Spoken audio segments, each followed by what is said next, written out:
Aaron Rodgers was on the Aubrey Marcus podcast August the 3rd, 2022. During the podcast, he admitted to drinking a psychoactive tea while he was in Peru in 2020. The tea, called ayahuasca, contains a hallucinogenic drug called DMT, which is dimethyltryptamine.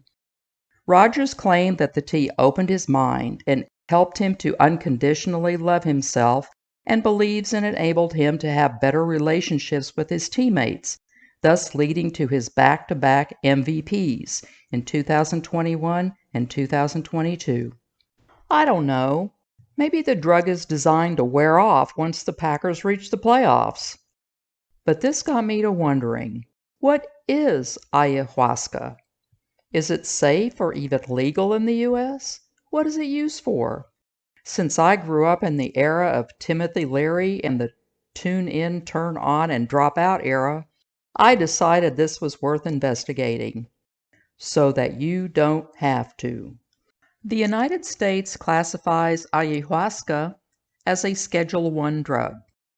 These drugs are defined as drugs with no currently accepted medical use and a high potential for abuse.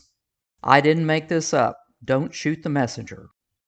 Examples of Schedule I drugs are heroin, cocaine, LSD, marijuana, ecstasy, and peyote. Ayahuasca contains DMT, which is a hallucinogenic. Don't confuse DMT, dimethyltryptamine, the hallucinogenic, with DMT, desoxymethyltestosterone, the anabolic steroid, which is on the NFL banned list. I have already read 2 articles that have confused these 2 drugs. I guess when it's sports, you don't have to get it right. Just get it fast. Psychedelic drugs and the use of them have been around for a long time. Ayahuasca has been used for thousands of years by Amazon tribes in South America. In modern times, psychedelics include ayahuasca, which contains DMT, used by religious communities in South America, the peyote cactus, mescaline, used by Native American tribes, and magic mushrooms, psilocybin, used worldwide. Those of you that grew up with me in the 1960s probably recognize mushrooms, a symbol of the psychedelic era, even if you didn't partake. So, what exactly is ayahuasca anyway? It is a brown, reddish drink that is made from the bark of the Banisteriopsis caapi vine and the leaves of the Psychotria viridis bush. It contains the hallucinogenic DMT. Again, not the steroids, sports fans. Religious communities in South America use it in rituals of spiritual and religious healing. A shaman or curandero prepares the tea. The stalk of the Banisteriopsis vine is crushed and then boiled to soften it to increase the extraction of the compound. The leaves of the Psychotria shrub are torn and then boiled. Water is removed and the process is repeated until a concentrated liquid is obtained. The liquid is cooled and strained. It is then ready to drink. The leaves of the Psychotria bush contain the DMT, but gets rapidly broken down by the body. Combining the Psychotria leaves with the Banisteriopsis vine slows this process down. DMT has been illegal in the United States since 1970. Some of the side effects of the drug are raised blood pressure and rapid heart rate, agitation and dizziness, loss of muscle coordination, and hallucinations. Cardiac and respiratory arrest has been reported. Even though DMT is illegal in the United States, there are actually ayahuasca retreats in Texas. Yes, you heard that right, in Texas. How did they get away with this, since DMT is illegal? Well, under the Religious Freedom Restoration Act, RFRA, there is protection given to ceremonies performed for religious purposes. Albert Hofmann first synthesized LSD in 1938. He was the first one to ingest the drug 5 years later.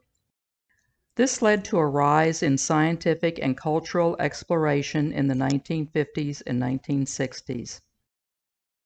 Probably the most noteworthy person that most of us old-timers remember when it comes to psychedelics is Timothy Leary. He was featured in a 1968 song by the Moody Blues called Legend of a Mind. Leary was a clinical psychologist at Harvard and studied mushrooms, the psilocybin project, in 1960 to 62, as well as LSD. He got himself in hot water with Harvard when he took LSD along with his research subjects, which is unethical, and was canned by Harvard in 1963. LSD and psilocybin were legal in the United States at the time. By 1968, LSD was illegal in the United States.